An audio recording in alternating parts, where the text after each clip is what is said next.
శుభోదయం పిల్లలు. ఈరోజు మనం 6వ తరగతిలోని మొదటి లెసన్ అభినందన పాఠం గురించి నేర్చుకుందాం. పై బొమ్మలో ఏం జరుగుతుంది? ఈ బొమ్మలో ఏం జరుగుతుంది? ఒక పెద్ద ర్యాలీ జరుగుతుంది. పిల్లలు ఏమని నినాదాలు ఇస్తున్నారు?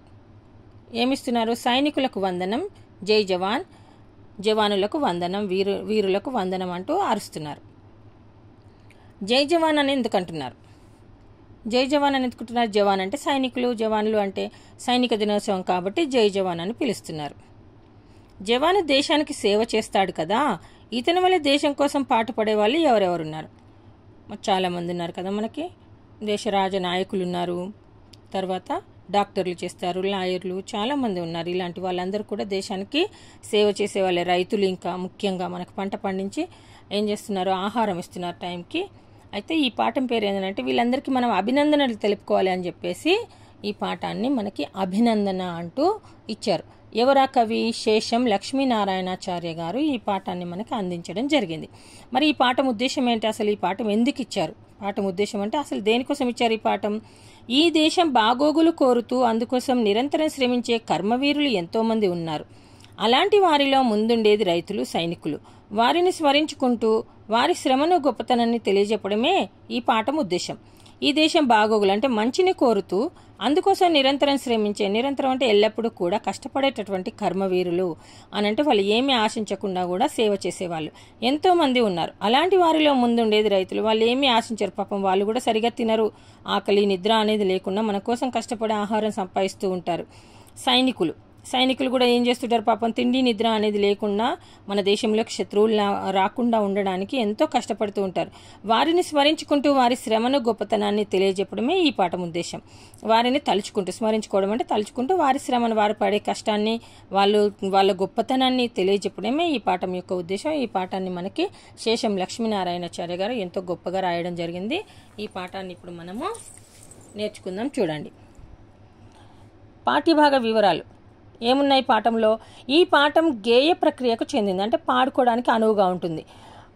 తర్వాత ఏంటిది? ఈ గేయం శేషం లక్ష్మీనారాయణాచార్య రచించిన స్వరభారతి అనే గేయ సంకలనంలోనిది.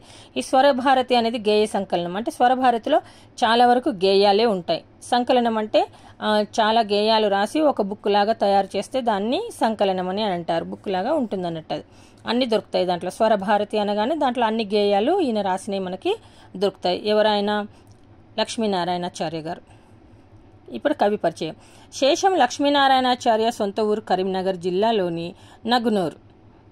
అమ్మ పేరు కనకమ్మ, నాన్న పేరు నరహరిస్వామి. వీళ్ళిద్దరు ఈ దంపతులకు జన్మించిన ఈయన చాలా కాలం రంగారెడ్డి జిల్లాలో తెలుగు భాషోపాధ్యాయునిగా పనిచేశారు.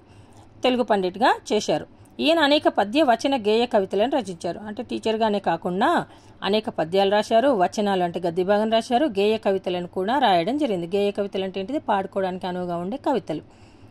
అవి వివిధ పత్రికల్లో ప్రచురించబడ్డాయి. చాలా పత్రికల్లో ఏమయ్యాయి? అవి ముద్రితమయ్యాయి. టీవీ, రేడియోల్లో ప్రసారం అయ్యాయి. టీవీలో, రేడియోలలో కూడా ఈయన కవితలు కానీ, పద్యాలు కానీ, అన్నీ కూడా గేయాలు కానీ టీవీలో, రేడియోలో ప్రసారం అయ్యాయి. అంటే వచ్చాయి అని అర్థం. అనేక మంది శ్రోతలను ఆకట్టుకున్నాయి. రావడమే కాకుండా అనేక మంది శ్రోతలను కూడా ఎంతో ఆకర్షించాయి. ఈయన రాసిన విమర్శనా వ్యాసాలు దక్షిణ భారత హిందీ ప్రచార సభ వారి స్రవంతి పత్రికలో ప్రచురించబడ్డాయి. విమర్శనా వ్యాసాలు. విమర్శన అంటే సద్విమర్శ ఉంటుంది, విమర్శ ఉంటుంది. సద్విమర్శ అంటే బాగుంది అని చెప్పేసి రాయడం. విమర్శ అంటే ఇది బాగాలేదు, నాకు నచ్చలేదు, ఇలా రాసేది కాదు అని చెప్పడం. శేషం లక్ష్మీనారాయణ గారు చూడండి, లలిత మనోహరమైన దైవభక్తి, దేశభక్తి గేయాలను రాయడంలో ఈయనది అందవేసిన చేయి. అంటే ఏంటిది? లలిత మనోహరమైన. లలిత అంటే సుకుమార్యం కలిగినటువంటి సరళమైన, మనోహరమైన అంటే అందమైన, దైవభక్తి, దేశభక్తి గేయాలను అంటే అందరినీ ఆకట్టుకునే విధంగా అని ఒకటే అర్థం. దైవభక్తి అంటే దైవం మీద భక్తి కలిగి ఉండడం. దేశభక్తి అంటే దేశం మీద భక్తి, గౌరవం. భక్తి అంటే మీనింగ్ అంతే కదా. మనం దేవుడి దగ్గర వినయంగా ఉంటాం, పెద్దవాళ్ళ దగ్గర వినయంగా ఉంటాం. దేశం అంటే కూడా వినయం కలిగి ఉంటాం. దాన్ని భక్తి అంటారు. భక్తి అంటే గౌరవం, రెస్పెక్ట్ ఇవ్వడం. గేయాలను రాయడంలో ఈయనది అందవేసిన చేయి. అంటే లలిత మనోహరమైన గేయాలను రాయడం, భక్తి గేయాలను రాయడం ఈయనకు అందవేసిన చేయి అని అంటే సులువుగా రాసేస్తాడు అని అర్థం. ఈయన 15 ఏప్రిల్ 1947లో పుట్టారు. తర్వాత మరణం ఇప్పుడు 17/5/1998లో మరణించడం జరిగింది. విద్యార్థులకు సూచనలు చూడండి. పాఠంలోని బొమ్మను చూడండి, పాఠం ముందున్న ప్రవేశిక చదవండి, పాఠంలోని విషయాన్ని ఊహించండి. పాఠాన్ని చదవండి, అర్థం కాని పదాల కింద గీత గీయాలంట. అర్థం కాని పదాలను, వాక్యాలను గురించి మీ మిత్రులతో చర్చించాలి. చర్చిస్తే నాలెడ్జ్ అనేది ఎక్కువగా వస్తుంది.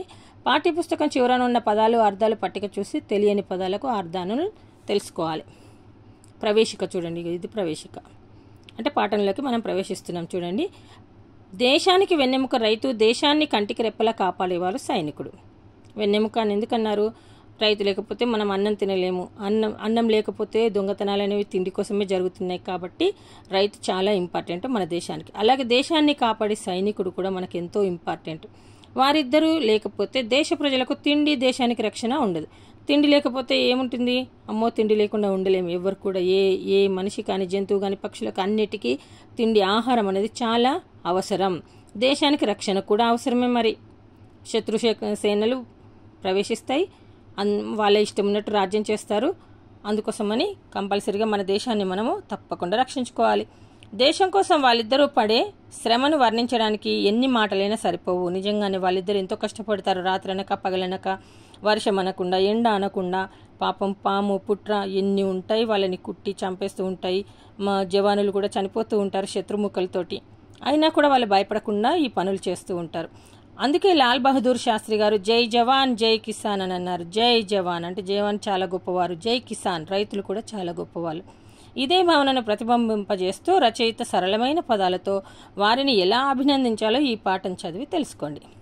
ఏమంటున్నారు ఈ శేషాచలం గారు? మనకేం చేశారు? లక్ష్మీనారాయణాచార్య అయితే మనకేం చేశారు? ఈయన ఎంతో గొప్పగా ఒక గేయం రాయడం జరిగింది. ఆ గేయాన్ని మనము ఇప్పుడు చదువుకుందాం. చూడండి. వందనాలు వందనాలు అభినందన చందనాలివే, మా అభినందన చందనాలివే. వందనాలు అంటే నమస్కారాలు, నమస్కారాలు. అభినందన చందనాలు అంటే అభినందన అనే చందనం ఇవ్వడం. అభినందన అంటే మెచ్చుకోవడం. మెచ్చుకోవడం అనే గంధాన్ని ఇస్తున్నాం. మా అభినందన చందనాలివే, మేమందరం కూడా ఏం చేస్తున్నాం? అభినందిస్తున్నాము. గంధంలాగా అభినందన అనే చందనాలు ఇస్తూ మనం ఏం చేస్తున్నాము? వాళ్ళని గౌరవిస్తున్నాము, మెచ్చుకుంటున్నాము. శ్రమదాచని హాలికులకు, తలవంచని సైనికులకు, భరతమాత పురోగతికి ప్రాతిపదికలగు గనులకు. శ్రమదాచని హాలికులు అంటే కష్టాన్ని దాచుకోకుండా కష్టపడేటటువంటి రైతులకు. హలం అంటే నాగలి కాబట్టి హాలికులు అంటే నాగలి పట్టి దున్నే రైతులకు. తలవంచని సైనికులకు, ఎవ్వరికీ భయపడనటువంటి సైనికులకు. భరతమాత పురోగతికి ప్రాతిపదికలగు గనులకు. భరతమాత అంటే భారతదేశ పురోగతికి, డెవలప్మెంట్కు, అభివృద్ధికి ప్రాతిపదికలగు గనులకు, దారులు చూపించినటువంటి గొప్ప గనులకు అంటే గొప్పవారికి వందనాలు, నమస్కారాలు. పుడమి తల్లి పులకింపగా రుధిరం స్వేదమ్ము కాగా, పసిడిని పండించినట్టి ప్రగతి మార్గదర్శకులకు వందనాలు. పుడమి తల్లి పులకించగా, పుడమి తల్లి అంటే భూమి, మాతృభూమి సంతోషించేటట్టుగా, రుధిరం స్వేదమ్ము కాగా రక్తమే చెమటలు కాగా, రక్తాన్ని చెమటలుగా చేసుకొని అంటే చాలా కష్టపడి అని అర్థం. పసిడిని పండించినట్టి, బంగారం లాంటి పంటలను పండించినట్టి ప్రగతి మార్గదర్శకులకు. ప్రగతి అని అంటే ఏంటిది? డెవలప్మెంట్, అభివృద్ధి. మార్గదర్శకులకు అంటే మార్గాన్ని, అభివృద్ధి కోసం మార్గాన్ని చూపించేటటువంటి వాళ్ళకి, బాటను చూపించే వాళ్ళకి వందనాలు. ఎవరెవరికి?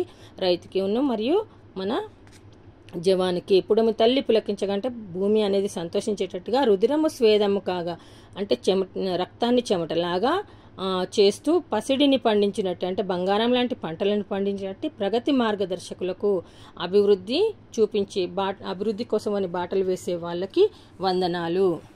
ఇంకొకటి చూడండి. కంటికి కనురెప్పలాగా, చేను చుట్టూ కంచెలాగా, జన్మభూమి కవచమైన ఘనవీరుల జవానులకు వందనాలు. కంటికి కనురెప్పలాగా, కంటికి కనురెప్ప ఏ విధంగా కాపాడుతుందో ఆ విధంగా వీళ్ళు మనల్ని కాపాడుతున్నారు. చేను చుట్టూ కంచెలాగా, చేనులోకి మనము పంట పొలాలలోకి జంతువులు పోకుండా ఉండడానికి కంచెను కడతాం కదా, ఆ విధంగా వీళ్ళు కూడా కంచెలాగా ఉండి మన దేశాన్ని రక్షిస్తున్నారు. జన్మభూమి కవచమైన, జన్మభూమికి కవచంలాగా, యుద్ధంలో వీరుల కవచం ధరించి యుద్ధానికి వెళ్ళినట్టుగా వీళ్ళు మన భారతదేశానికి కవచాలు. ఘనవీరులు జవానులకు, గొప్ప వీరులైనటువంటి సైనికులకు వందనాలు. ప్రలోభాల మాయలోన పడిపోవని నిర్మలులకు నిమిషమేని విధి మరువని నీతి కర్మశీరులకు ప్రలోభాల మాయలోన ఎవరి మాయ మాటలకు లొంగకుండా పడిపోవని నిర్మలులకు స్వచ్ఛమైన మనసు కలిగినటువంటి నిమిషమేని విధి మరువని ఒక్క నిమిషం కూడా వాళ్ళ పని మర్చిపోలేనటువంటి నీతి కర్మశీరులకు నీతినే శీలంగా కలిగినటువంటి వాళ్ళకి వందనాలు. ఇంకొకటి చూడండి. అవిశ్రాంత సేద్యంతో ఆకలి మంటలను ఆర్పి దేశభక్తి ఖడ్గంగా శత్రుమూకలను దున్మి దేశభక్తి బావుటాను ఎగరేసిన ఘనజనులకు వందనాలు. అవిశ్రాంత సేద్యంతో అంటే విశ్రాంతి అనేది లేకుండా ఎంతో కష్టపడి పంటలు పండించి ఆకలి మంటలను ఆర్పి ఆకలి అనే మంటలను ఆర్పేసి దేశభక్తి ఖడ్గంగా దేశభక్తి అనేటువంటి ఖడ్గంతో అంటే దేశభక్తినే ఖడ్గంగా మలుచుకున్నటువంటి సైనికులు శత్రుమూకలను దున్మి శత్రువులందరినీ చంపేసి దేశభక్తి బావుటాను ఎగరేసిన ఘనజనులకు దేశభక్తి అనే జెండాను ఎగరేసిన గొప్ప జనులకు వందనాలు. ఇక్కడేమో రైతులు వచ్చింది, ఇక్కడేమో దేశభక్తి ఖడ్గంగా జవానులు వచ్చింది. ఈ పాఠం కనుక మీకు నచ్చినట్లయితే లైక్ చేయండి, షేర్ చేయండి, సబ్స్క్రైబ్ చేయండి. ధన్యవాదాలు. ఇలాంటి వీడియోలు మీకు ఇంకా కావాలంటే తప్పకుండా సబ్స్క్రైబ్ చేయండి. ధన్యవాదాలు.